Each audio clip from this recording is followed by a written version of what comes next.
Bismillah.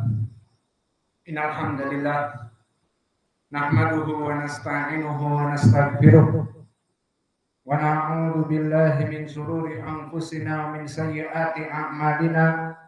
May yahdihillahu fala mudhillalah wa may yudlil fala hadiyalah.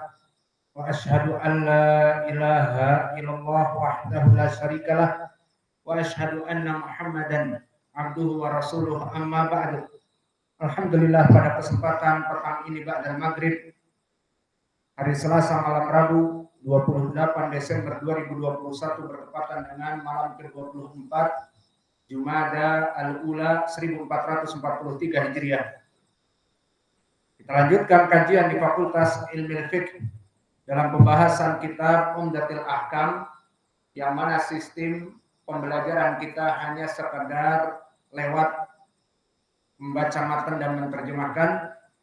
Maka kita masuk kepada sesi yang ke-50, masih membahas hadis tentang sifat salat Nabi Muhammad sallallahu alaihi wasallam, yang mana pada kesempatan hari ini masih menjelaskan sedikit penekanan pada hadis Aisyah, apakah di saat imam melaksanakan penjaharan dalam salat seperti salat duhur, seperti salat maghrib, wal isya, wal fajr, apakah menjaharkan basmalah atau tidak. Maka sebelum kita masuk kepada kajian, dipersilakan kepada ikhwanuna untuk mentasmi' al-matan. Barakallahu fikum.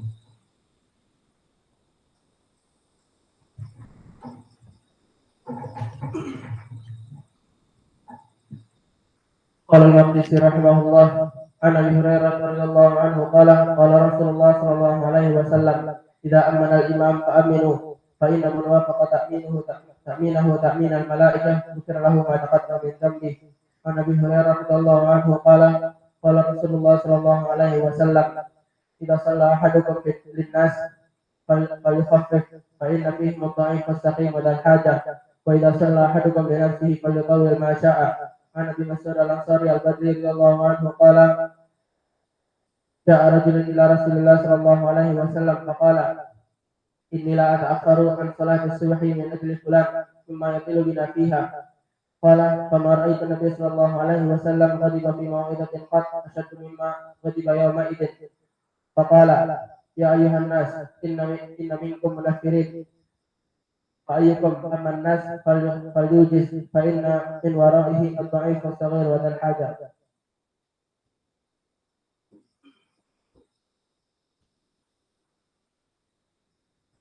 قال المؤلف رحمه الله باب صفات صلاة النبي صلى الله عليه وسلم. عن أبي هريرة رضي الله عنه قال كان النبي صلى الله عليه وسلم إذا كبر في الصلاة سكت هنيهة قبل أن يقرأ. فقلت يا رسول الله أرأيت سكوتك كان تكبير القراءة ما تقول؟ قال أقول اللهم باعد بيني وبين خطاياي كما باعدت بين المشرق والمغرب. اللهم نقني من خطاياي كما ينقى الثوب الأبيض من الدنس. اللهم اغسلني من خطاياي بالماء والثلج والبرد.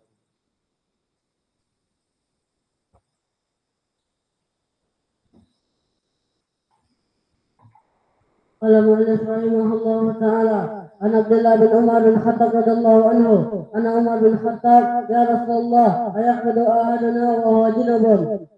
قال إذا توضأ أحدكم فليرقد.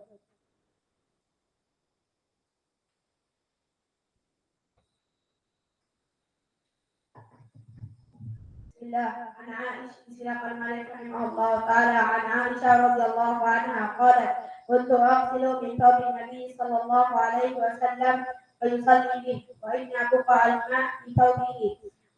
وفي لفظ كنت أفرق من ثوب رسول الله صلى الله عليه وسلم فرقا فيصلي به. وعن أبي هريرة رضي الله عنه قال رسول الله صلى الله عليه وسلم إذا جلس بين شعابها الأربع ثم جحدها فقد وجب الغسل.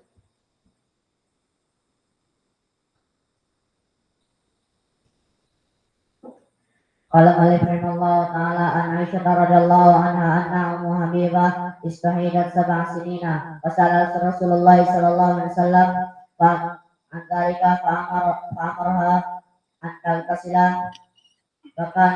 فكانت تغتسل لكل صلاة.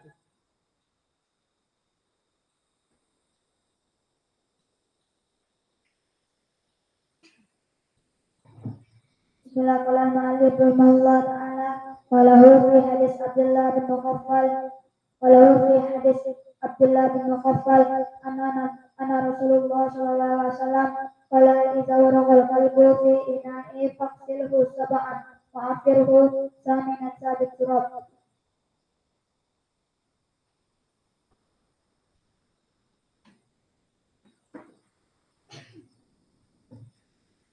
An Abdullah bin Amr bin Khattab radhiyallahu anhu. An Abdillah.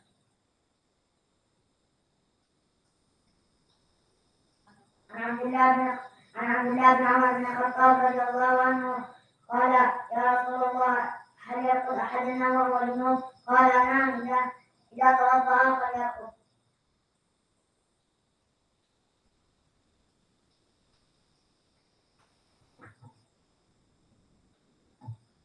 Qala al-muallif rahimahullahu ta'ala an Aisyah radhiyallahu anha anna Fatimah bint Abi Hubaysh sa'alat an-nabiy sallallahu alaihi wasallam faqalat inni ustahadu fala akhur afa'ada as-salam wa qala la innama dhalika irkun walakin salata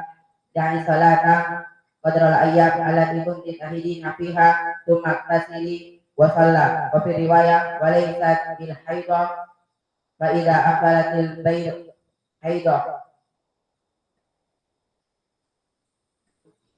fatruki salata fiha fa idza dhahaba qadruha faksili an qidama wa salla.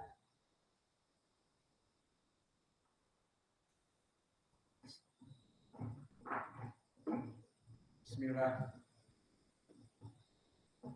Qala al-Maqdisi rahimahullah fi Umdatil Ahkam fi sifatis shalah an Aisyah radhiyallahu anha qalat kana Rasulullah sallallahu alaihi wa ala alihi wasallam yastaftihu sholata bitakbir wal qiraah bi alhamdulillahi rabbil alamin. Maka di dalam hadis Aisyah yang telah kita lewati terdahulu bahwa Nabi jika membuka salatnya dimulai dengan takbir. Dan ini menjadi pendalilan bahwa takbir itu adalah kunci masuk kepada ibadah as-shalah. Wal qiraah, dan dari segi bacaan di saat imam menjaharkan bacaannya seperti tadi kita salat maghrib dan nanti al-isya dan besok al-fajr insyaallah, maka wal qiraah dimulai qiraahnya itu dengan alhamdulillahi rabbil alamin.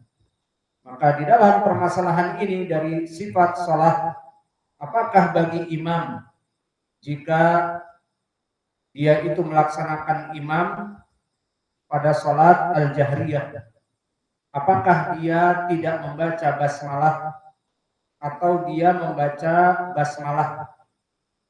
Maka pembahasan ini kita lebih detailkan di pelajaran hari ini.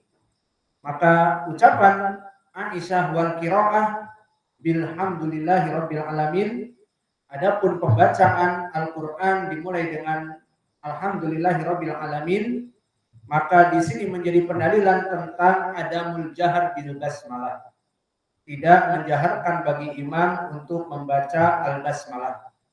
Maka hadis ini dari Aisyah sesuai dengan hadis muttafaqun alaih dari Anas bin Malik yang lafadznya salaitu khalfa Rasulillah sallallahu alaihi wa ala alihi wasallam wa Abi Bakrin wa Umar wa Utsman fakanu yastaftihuna bi alhamdulillahi rabbil alamin.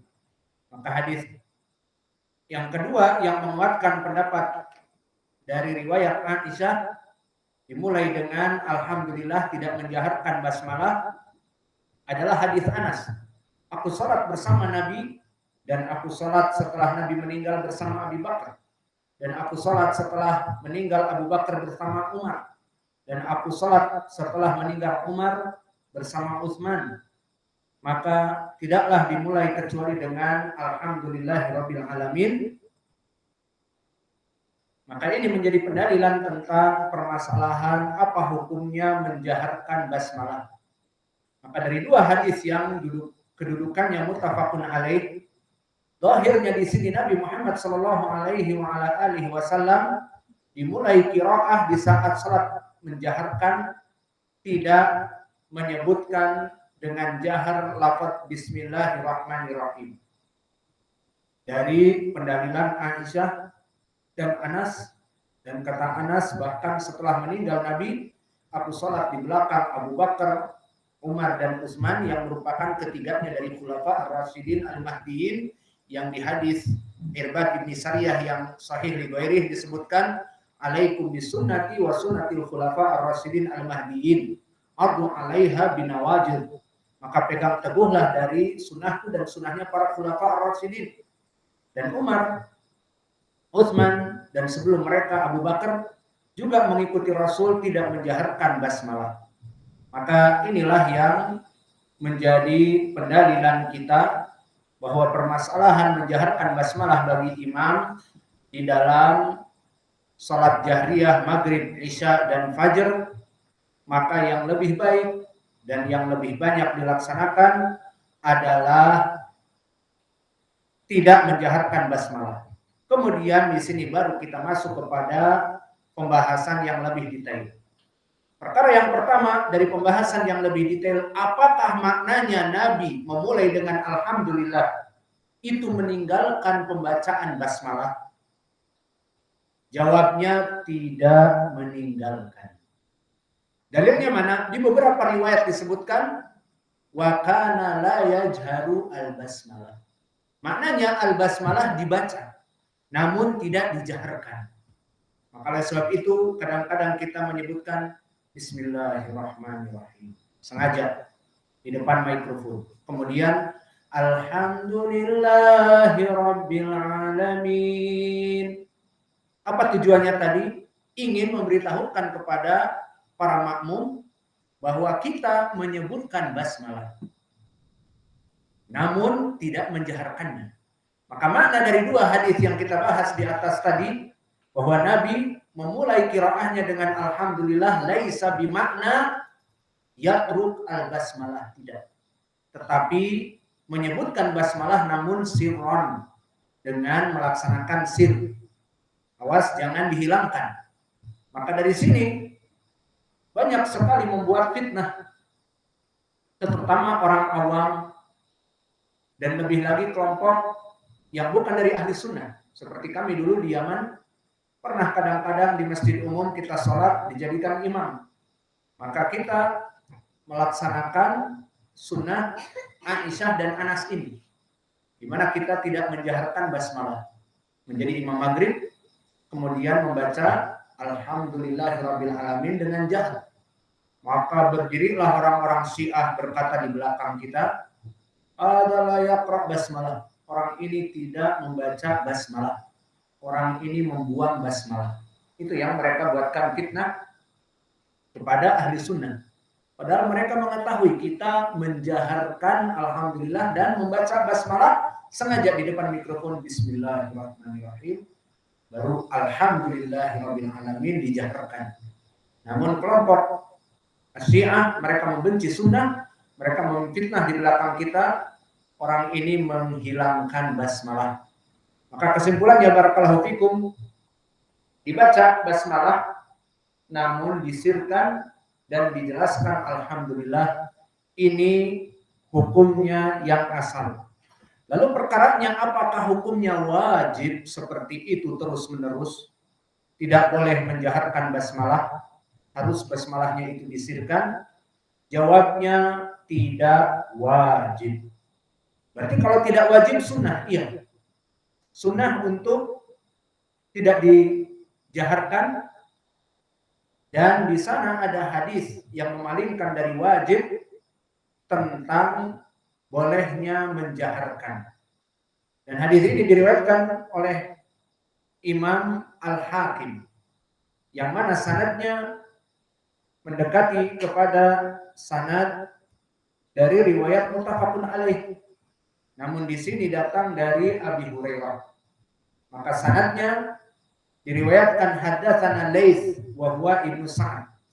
Haddatsani Khalid ibnu Yazid an Sa'id ibni Abi Hilal an Nu'aim al-Mujmiri an Abi Hurairah.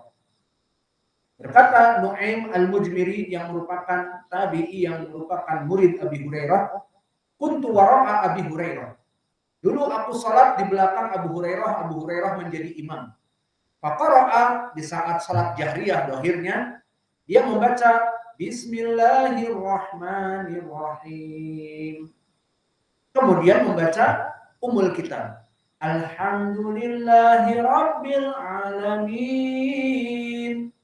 Ar-Rahmanir-Rahim. Terus sampai kata Nu'aim al-Mujmiri, hatta balagha walau dhalin. Dibaca basmalah dengan jah, kata Nu'aim. Maka berkata yang lainnya amin.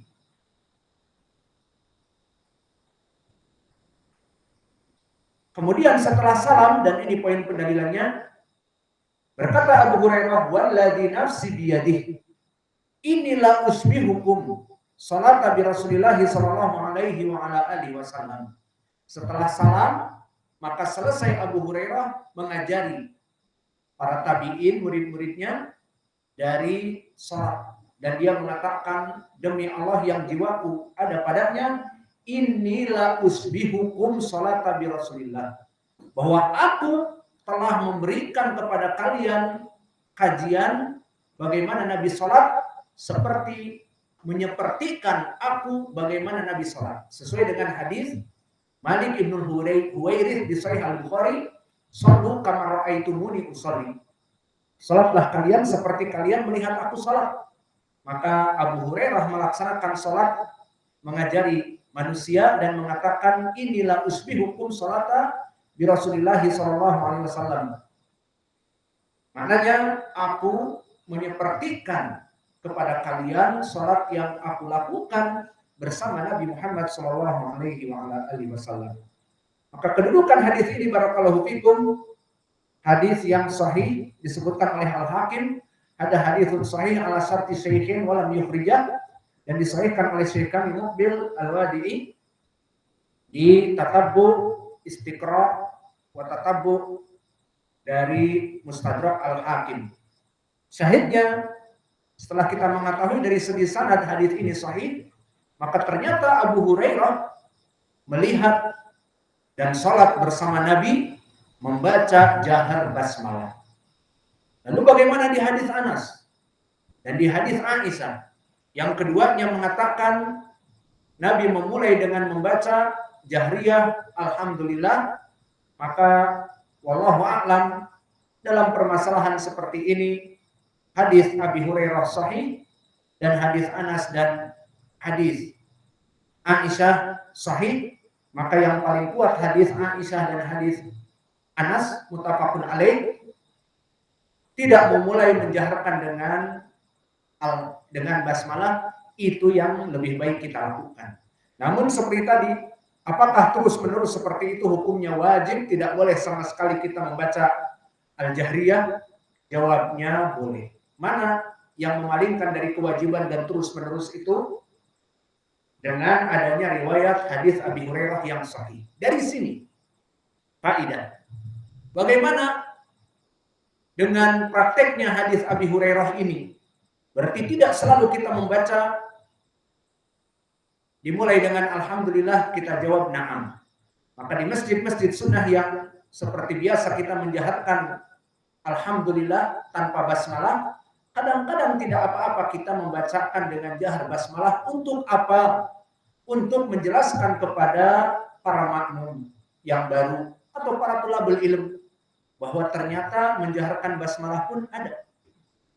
Oleh sebab itu, dari santri-santri yang kritis seperti waktu yang lalu bertanya kepada kita dari pengurus Abu Ihsan, loh kok dibaca lagi basmalahnya? Bukankah dirajihkan tidak membaca basmalah?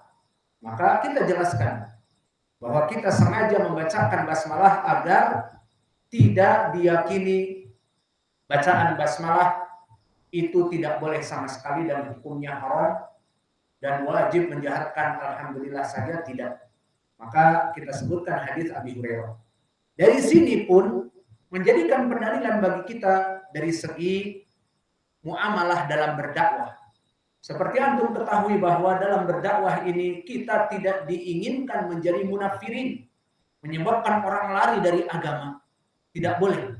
Dengan dalil hadis Mu'adz, di mana dulu Mu'adz menjadi imam di daerahnya tertentu, kemudian memanjangkan qiraah. Di riwayat salat malam, Isya, di riwayat salat Fajr, membaca Al-Baqarah, dan di riwayat juga Ali Imran. Maka terbayang bagaimana salat Fajr membaca Al-Baqarah, kemudian Ali Imran. Atau di malam, selesai dari salat Atamah, jam 10 salat Isya, setelah salat bersama Nabi, salat dengan kaumnya, membaca Al-Baqarah dan Al-Imran. Kalian akan duduk sampai selesai. Maka akhirnya satu dari mereka keluar dari salat.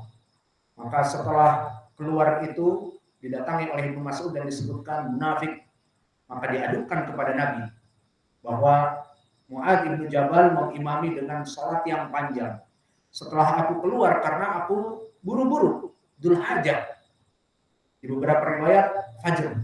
Dan seperti biasa orang-orang ahli tanaman mengetahui bahwa terutama di Arab tidak ada curah hujan untuk mengairi tanaman-tanaman terutama yang masih kecil sebelum matahari terbit. Maka di sini terlambat salat Fajr sampai matahari terbit karena panjangnya, maka akhirnya ditinggalkan. Intinya membuat tanfir kepada kaum muslimin. Maka disampaikan kepada Nabi dan Nabi marah dan berkata kepada Mu'adz, "Ya Mu'adz." Dan di riwayat yang lain disebutkan lafaz-lafaz yang buruk, kita tidak ingin menyebutnya. Intinya innakum munafirun. Fatanun anta ya Mu'adz, seperti itu. Bahwa kamu membuat fitnah wahai Mu'adz. Dan di antara kalian ada yang menyebabkan manusia lari dari dakwah. Maka permasalahan dakwah mengajak manusia kepada Islam, manusia diajak kepada sunnah, itu perkara yang baik. Tidak sedikit-sedikit Ustadz marah kepada muridnya, ya sudah, jangan belajar kepadaku lagi. Kalau dia mengatakan jangan belajar kepadaku, misalnya di Damas Raya ini, sunnah hanya dengan kita. Maka maknanya belajar kepada orang raja. Maknanya belajar kepada jamaah tabligh di Kota Baru ataupun di Abaisiyat ataupun di tempat yang lainnya. Maksudnya seperti itu. Jadi pikirkanlah dalam berdakwah itu jangan menjadi munafirin. Karena Nabi marah dan mengatakan fattanun, dicap sebagai pembuat fitnah. Padahal dia seorang sahabi dan muslim. Karena apa? Karena minal munafirin. Inna fikum munafirin. Bahwa pada kalian ada yang mengajak manusia membenci kepada Islam. Dan bahkan keluar dari daerah salaf dan daerah Islam. Maka di dalam permasalahan ini kembali kepada masalah basmalah. Di masjid-masjid yang sekitar kita awam, maka mereka tidak mengetahui sunnah ini. Kebanyakan di antara mereka menjaharkan basmalah, maka terbayang dari kita. Tidak sampai ilmu kepada mereka bahwa menjaharkan basmalah itu kurang rajih, yang rajih hadis Aisyah dan hadis Anas.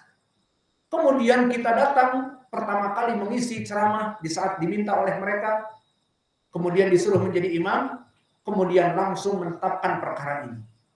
Dijaharkanlah, dimulai dengan alhamdulillah. Akhirnya terjadi percekcokan misalnya setelah sholat. Ini imam nggak baca basmalah. Itu yang dipahami oleh orang awam misalnya.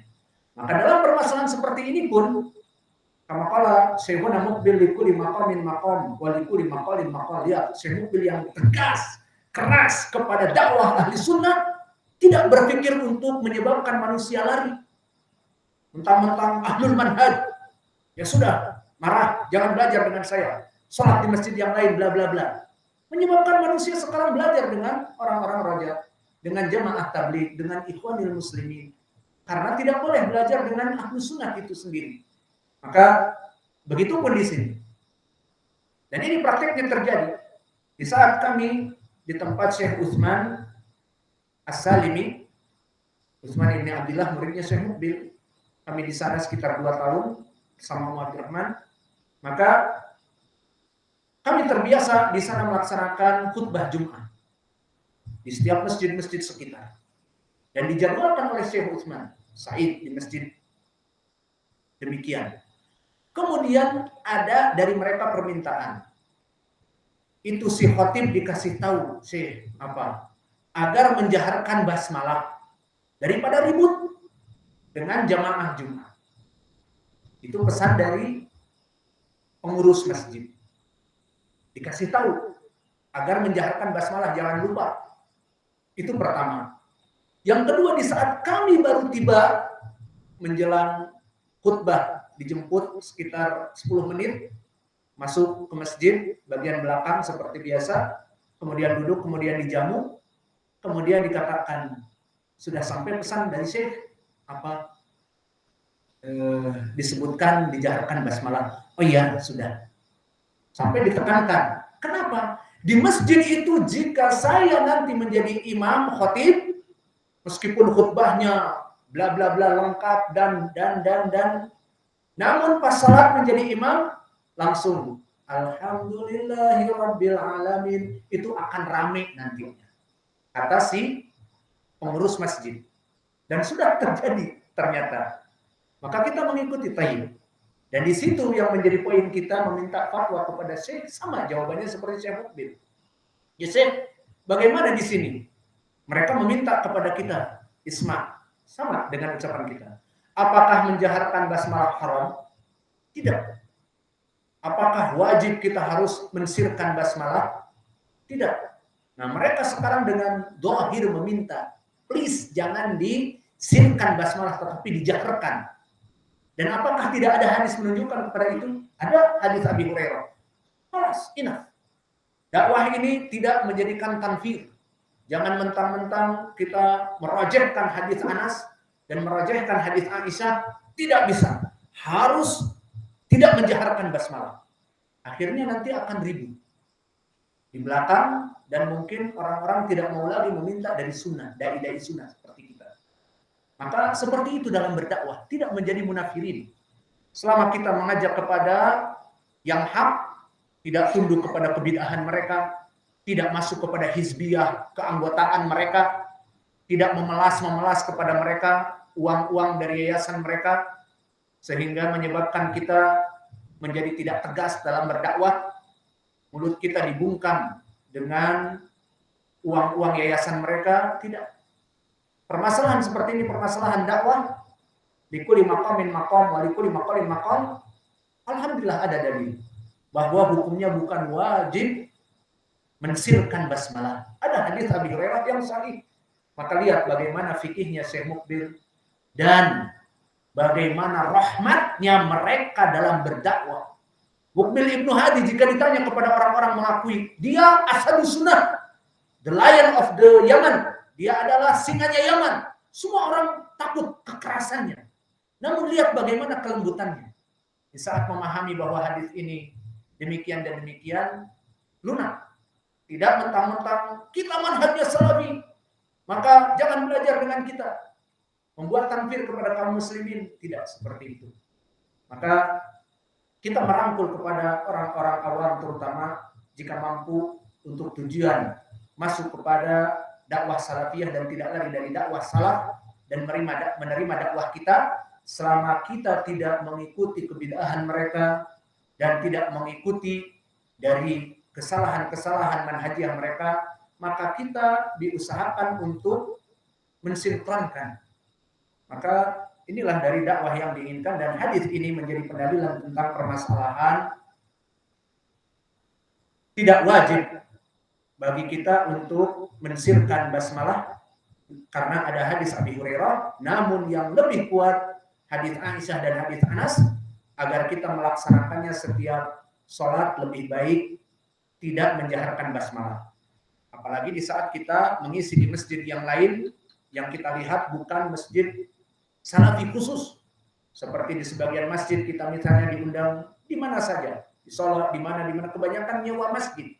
Maknanya di masjid awam, yang sholat di belakang kita ada awam. Maka kita tanya, apakah semuanya menjaharkan basmalah atau tidak? Naam, di sini setiap sholat 5 waktu menjaharkan basmalah. Ya sudah, kita menjaharkan. Untuk apa? Untuk mendekatkan mereka kepada sunnah, dan setelah itu dijelaskan tidak apa-apa karena ini hukumnya juga bukan wajib. Dan menjaharkan basmalah pun sabit hadisnya dari Abi Hurairah. Mungkin ini yang bisa kita berikan pertemuan hari ini. Naktafi lahuna jazakumullahu khairan.